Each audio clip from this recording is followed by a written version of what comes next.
Hello everyone and welcome back to another video. In this one I would like to see what happens if we connect a M.2 PCIe based SSD to the Apple TV first generation. So let's get started. So you might be asking yourself, how could that even be possible? The Apple TV is super old and has no way to connect a PCIe based SSD like this 1TB M.2 SSD to its mainboard.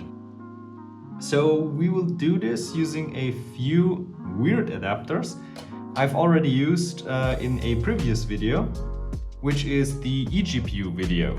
So we will be using the EXP GDC Beast, which is a external GPU dock, which breaks out the one PCIe lane coming from this PCIe slot here and converting it over to full-size PCIe. So in this full-size PCIe slot, we will then put a PCIe to M.2 adapter, which will then house our NVMe SSD. And if everything works, we should be able to use this SSD on the Apple TV. So first of all, let's get this setup configured. I need to insert the M.2 SSD and screw the little screw on the end here into mount the SSD. Okay, our SSD is in and secured. The next step is to connect our M.2 to PCIe adapter with our EXP GDC Beast, like so, which is absolutely ridiculous, but we will see if it works. It should work. And like in the previous videos, I'm using this old 250 watt power supply to power the GDC Beast, which will then power our M.2 SSD. I will also flip it on its side because it has some nice indicator LEDs here, so we can actually see if there is drive activity. The next step is to connect the weird-ass HDMI to mini PCIe cable. This absolutely illegal cable here. The HDMI side goes into the GPU dock and the mini PCIe side goes into the Apple TV. As we've already seen, this is the place where normally a Wi-Fi card would be. And this is also the place that gives us our one lane of PCIe Gen 1. So I think it was 250 megabytes. But we will see if this is sufficient to run a M.2 SSD. So first let me install it. I've got this bracket here coming from the Broadcom Crystal HD card, which we took a look in the last Apple TV video. And the reason I still have this in here is because here we have the half-length mini PCIe screws. And as you can see, the Apple TV normally has a full-length card. So we need this to screw the adapter in. Okay, this seems to be secure. Now let's put the card in. And screw the original Torx screw in. Okay, so now we have a PCIe connection coming from the mainboard of the Apple TV, carrying our one lane of PCIe Gen 1 goodness over this cable into the EXP GDC Beast and into our M.2 SSD. For now, I'm not sure if we can boot from this. So first I'm going to create a bootstick to be able to boot the Apple TV from USB, which I've done many times in the past. For my Android on Apple TV video, or the Linux on Apple TV videos, or the eGPU videos. I've done it many times, it always works. And from there we can see if the SSD is recognized, and then maybe install the Linux distro onto this SSD and boot from it. So for now, I've prepared my boot stick here and a just like normal 16 GB USB stick, and it's inside of my trusty little USB hub here. Also connected is a mouse and keyboard. And then I would say we can start and power the Apple TV on. So as you can see, the Apple TV got power and I can hear a really terrible coil whine coming from, I'm not sure, the dock or the SSD. But let's see if it works. Booting from USB takes a couple of minutes, so I will speed this up and we will see if it actually works. And there's my custom-made splash screen from a previous episode.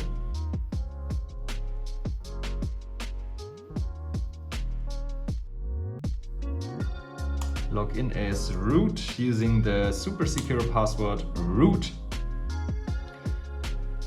So now we're in. So now let's see if our SSD shows up. We're looking in proc/partitions. Okay, so it looks like our partition is not showing up.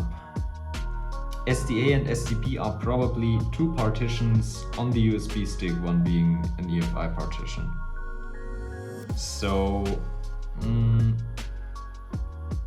I will reformat the SSD again and just try it again if it works then. Okay, so now I've formatted the SSD in FAT formatting, and I would say just let's just try it again. So the story is the same, and I also don't see the little LEDs flashing.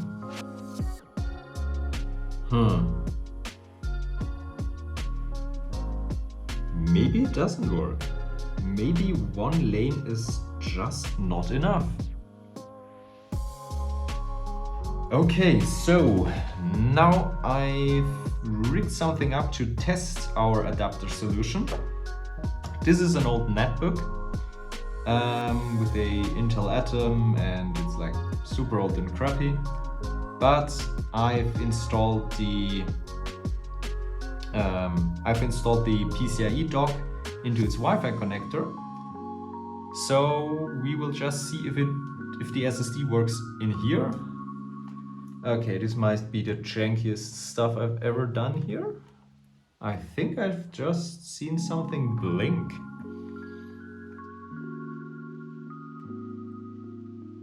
On the SSD adapter here. And it blinked again.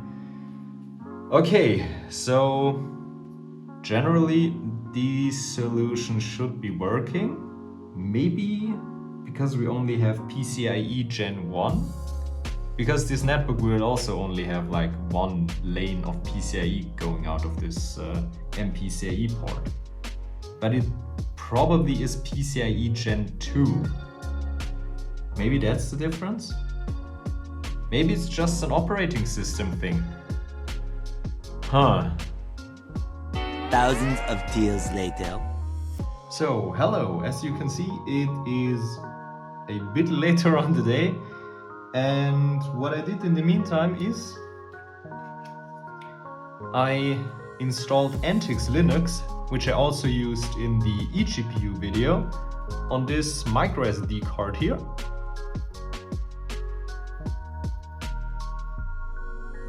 So the idea is to have a newer Linux, because the Apple TV bootstick is based on a very old Linux distribution, which might not even know what an NVMe SSD is. So the idea is to have the boot USB stick with the old Linux boot our newer Linux distribution from the SD card, which should then see the files on the NVMe SSD.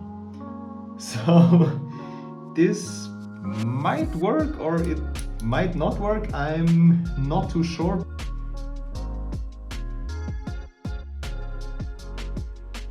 Okay, so let's see if this works. I'm very excited to see if this mess of loading the kernel from here and then booting there and detecting the SSD, if this actually works. I have no idea.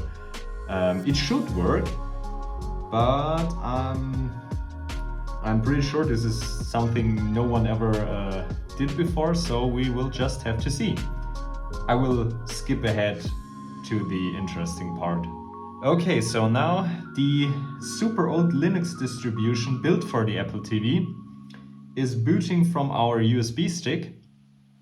And what it should do now is run a script, a shell script, that uses kexec to boot a newer Linux kernel, which is on our SD card here. And you can see it just did that, and the LEDs flashed. Oh, this is a good sign. The LEDs flash. That might actually work. I'm really excited. For some reason my capture has turned purple, which is weird, but...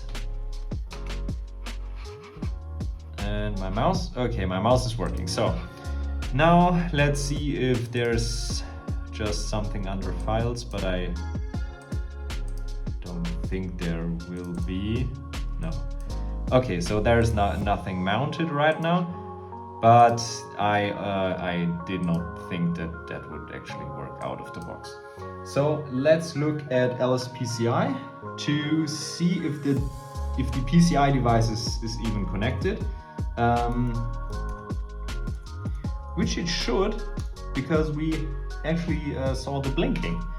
And where is it? And as we can see, here is a device on the second bus called non-volatile memory controller, Samsung Electronics, blah blah blah, which is actually our NVMe SSD.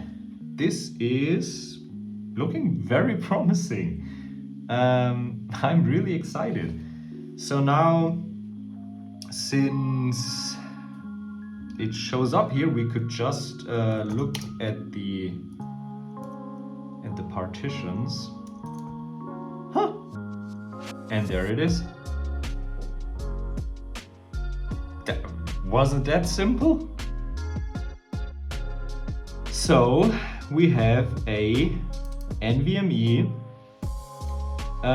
drive here with 1 terabyte, and it looks like we can now mount our partition.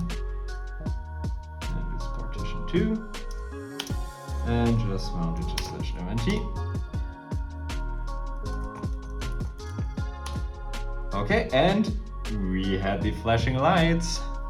So to test if the SSD is working, I put one of the scripts I used for booting the Linux from the SD card. I used one of these scripts and just put it on the SSD to see if the SSD has been recognized. So if everything worked, we should actually see this file here. And the SSD blinked, and there is actually the kexec script. Okay, wow, so it actually worked. All it took was a newer Linux distribution that actually knows what a NVMe SSD is, and it worked. I'm blown away, that's super nice. So I installed HDParm, and now we can see how fast our NVMe SSD connected to our Apple TV actually is. Keep in mind, we're running on one PCIe Gen 1 lane, which means our maximum theoretical bandwidth would be 250 megabytes per second. We are obviously going to be slower than that because this whole thing is just one massive bottleneck. But let's just see. Let's run our test here, and yeah, we can hear our horrible coil whine, and we can see the results are in at 190.68 megabytes a second, which is actually faster than I anticipated. I thought it would be even slower than that. But yeah, that's SATA 3 speeds. That is actually quite okay. What I also want to do is test our SD card.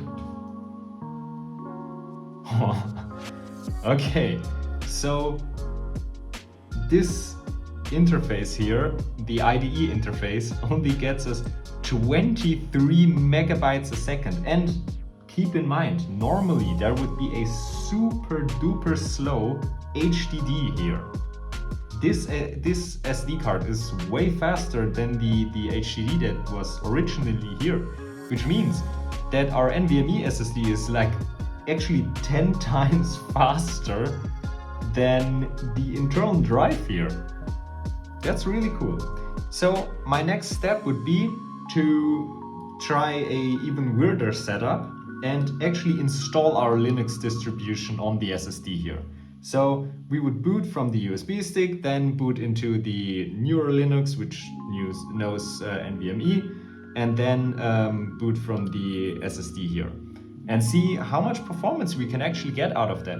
Because this SSD is probably now about as fast as our system memory,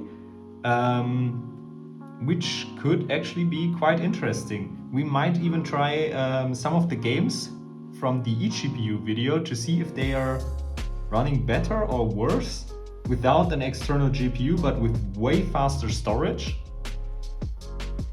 So see you later. Approximately 10 hours later. So I now installed antiX Linux on this M.2 SSD, and while doing that I actually wanted to benchmark the original HDD, but sadly this one died. So I have no idea how fast it is actually, but I've read online that it's around 20 megabytes per second. So we are about 10 times faster using our M.2 SSD, which is actually quite crazy. So what should happen now is that we boot from the USB stick, use an automatic script to use kexec, and then boot from the SD card. And from there, I modified the script from the USB stick to then boot Linux off of the M.2 SSD. But we have to start that manually. So for now, let's just wait until Linux has booted from the SD card. And then we can see if we can actually get it started from the SSD. Okay, so now we're booted into antiX Linux again. Let's make sure our NVMe SSD is still being recognized.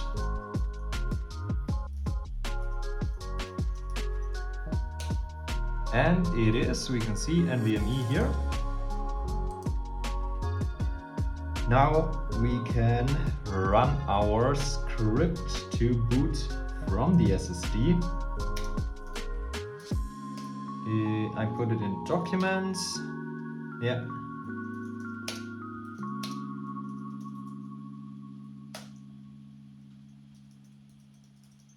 And let's see. We can see some disk access here. And the system is frozen, which is to be expected since we're now starting a new kernel. And I think we're actually booting, yeah. Yeah, that looks great. Okay, so I think we're actually booted into Linux from the NVMe SSD. Yeah, you can see on the drive access. That is so cool. So now let's, I would say, start Minecraft again. To test it, I don't think that Grand Theft Auto would actually benefit from our faster SSD, because that was absolutely a graphics card bottleneck. But let's see. So the script to start my super old version of Minecraft is in downloads, Minecraft Java, and yeah, there it is, run.sh.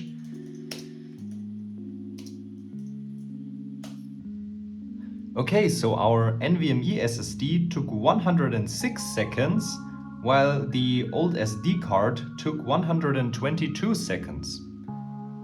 So the NVMe SSD is faster, but the main bottleneck is still the Apple TV CPU. Okay. Let's select our work from last time. Damn, that was over a year ago. That's crazy. I would really like to know where the extreme coil whine is coming from using the SSD. I'm not sure if the graphics cards plugged into the adapter here also made this weird noise. So, as we can see nothing except purple. Whoa. Okay, let's wait a while for the world to load in. 2 very boring minutes later. But as we can see, our disk usage on the right side there is super low, while our CPU usage is very high. Yeah, this is literally unplayable. So yeah, even in full screen it's totally unplayable. Which also means that the external GPU really improved things. But yeah, this is not really great. But we have a Linux booted from an M.2 SSD on a first generation Apple TV, which is absolutely crazy. So we went from this aging, and in my case even failing, 5400 RPM hard drive using IDE to an M.2 SSD using PCI Express, and we got 10 times the performance of the original hard drive. That's crazy. So I guess that's it. If you want to see more crazy stuff using old hardware, for example Apple TVs or other hardware from the mid-2000s, subscribe to my channel and like the video, and I'll see you next time.